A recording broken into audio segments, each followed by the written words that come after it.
A very good afternoon to you and welcome to Lunchtime News here on MTV Sports. You're here with me, Natasha Disanaika. Let's start off with a look at your headlines.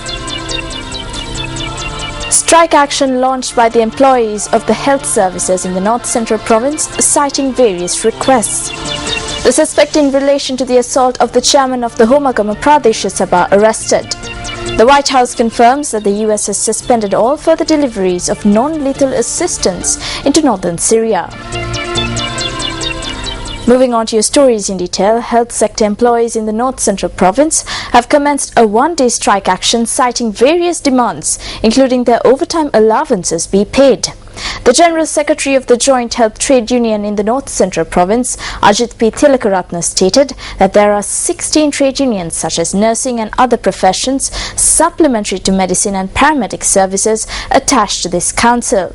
He further stated that he has not been paid for overtime for more than 4 months.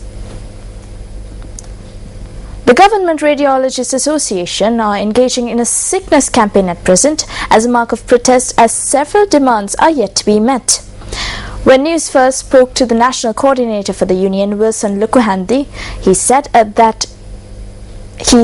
he had this to say. Going on protest program, Sick Note campaign today, is mainly focusing our view on the shortage of our staff in radiography. For example, if you take the Karapiti Hospital, it's a teaching hospital, major teaching hospital, where there should be, approved, according to the approved cadre, there should be 32 professionals, whereas only 17 are available. So we are in a very bad situation. We are not in a position to perform our duties. There are more than 88 graduates passed out in BSc graduates from universities who are waiting in the line to be recruited by the government. We are pressing the government to take those people in. And the other fact is, now the health ministry is planning to go on for another diploma training, which will take another 3 years, and it is utter wastage of our resources, money. Moving on, a suspect has been arrested over the assault of the chairman of the Homagama Pradesh Sabha. Police media spokesperson SSP Ajit Rohan has stated that the arrested person is due to be presented in court today. A tense situation arose during the voting of the budget at the Homagama Pradesh Sabha yesterday, and the chairman was assaulted when he tried to leave the premises. A.D. Kumarasiri, the chairman of the Homagama Pradesh Sabha, who sustained injuries in the assault, was hospitalized at the National Hospital last afternoon. Now, although a number of highways are being constructed in various parts of the country, a village which has no proper road system was reported from the Darniyagala area. Relevant authorities have failed to take measures to construct a road in the Punkulavalla Henyaya village in Koralaya, Paranavala, Darniyagala. The dilapidated road belonging to the Pukanawala Henyaya village is 1.5 kilometers. Around 50 families who live in this area have been faced with much difficulty. Area residents from the Henyaya area mainly earn an income by engaging in the tea plucking trade and is faced with hardships due to the failure of authorities to construct the road. Area residents charge that they have only filled concrete in certain areas of the road and is not enough for motor vehicles to travel on. When we inquired about this matter from the chairman of the Dehiovita Pradesh Sabha, he said that a number of roads have been constructed and speedy measures will be taken to construct the remainder of the road. Damlo Mela 2013, a carnival and trade fair organized by the Junior Past Pupils Association of the Sri Lanka Dharmaloka College, Kalaniya, will begin today. Now, the media sponsor for this event will be ongoing until the 15th of this month is Newsfirst. Damlo Mela 2013 is being held at the Cyril Matthews Sports Grounds in Kalaniya. Many entertaining events have been lined up at the carnival, and visitors will also be given the opportunity to take part in a Newsfirst screen test. The 75th anniversary of Sri Dharmaloka College is being celebrated this year. We have organized the Damlo Mela Carnival as the most significant event of the celebrations on the 12th, 13th, 14th and 15th of this month at the Cyril Matthews Sports Grounds. We cordially invite everyone to come and enjoy us here and also to help us make this carnival, which is being held in honor of the anniversary, a success. Moving on to yet more local news, the Ministry of Higher Education has taken steps to educate the university professors regarding a more student-centered approach to teaching. Professor Visakha Nanayakara, the Director of Special Projects, stated that steps have now been taken to initiate this program in all universities in the island.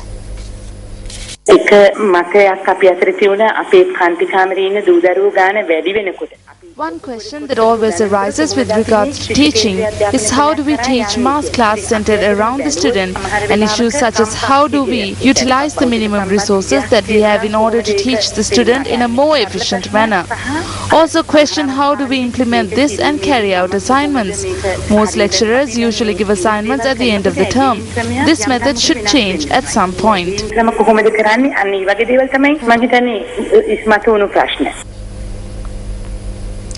Moving on, one person was killed and 4 others were injured in an accident that occurred in the Ipankatu area on the Dambulla-Galewala main road. The accident had taken place at 3 this morning and was the result of a collision between 2 lorries, one transporting sand and the other transporting rice. Our correspondent in the area said that the lorry transporting rice from Polonnaruwa to Colombo has stopped in Ibankadua for repairs. A group that arrived in another lorry had assisted in the repairs. It was during the time when the repairs were being made that a lorry plying from Polonnaruwa with sand had collided onto another lorry being repaired. An individual who ran in front of the lorry died after being run over. The individuals who were engaged in the repairs under the lorry and the driver of the sand transporting lorry were injured in the accident and were admitted to the Dambulla Base Hospital. The individual who was run over died upon admission to hospital. The deceased is a 37-year-old from Min area and his body is currently lying at the Dambulla Hospital morgue. The Galewala police are conducting further investigations.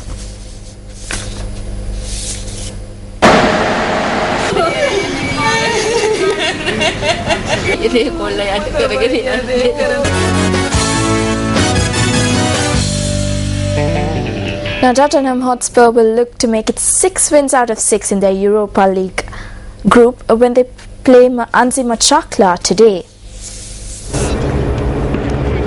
Spurs have already won the group with a maximum 15 points from 5 matches, and the Russians are also through to the knockout stages as second best with 8 points. On this domestic form has dipped after the club sold their best and more expensive players, and they are currently bottom of the Russian league with only 8 points from 19 matches. There's now a pattern in the Europa League to make 7-8 changes or more. It has worked well for us. We have the quality in our squad. We've done maximum points so far, so we will continue to do that. We will also look into trying to give Danny Rose a couple of minutes in this game. So after his 3.5 month absence, Christian Eriksen is also selected for the game, so there is a possibility that he can make some minutes as well. And we will also call up 3 of our youth players to see if we can get him a chance on the pitch as well.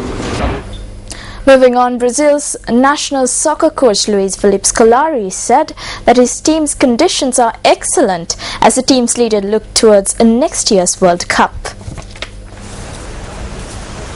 Scolari was speaking during Photocon in Rio de Janeiro, an international forum bringing together leaders in the sport of soccer. The World Cup Soccer's most important tournament, staged every 4 years, kicks off in Brazil in June of 2014. We have managed to put together a good group, form the team to have a team. Regardless of when they are played, we had some interesting results from that particular moment when we succeeded in our organizing our team with everything that was planned last year. So I think the balance was good.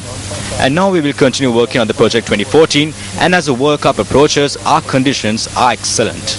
Continuar trabalhando nesse mesmo projeto pro ano de 2014. Brazil are in Group A with Croatia, Mexico and Cameroon. As host nation, Scolari's squad will open the World Cup against Croatia in Sao Paulo on the 12th of June.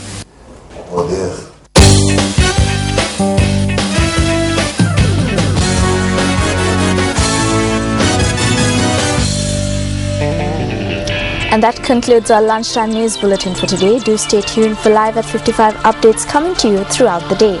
I'm Natasha Disanayake for Newsfirst.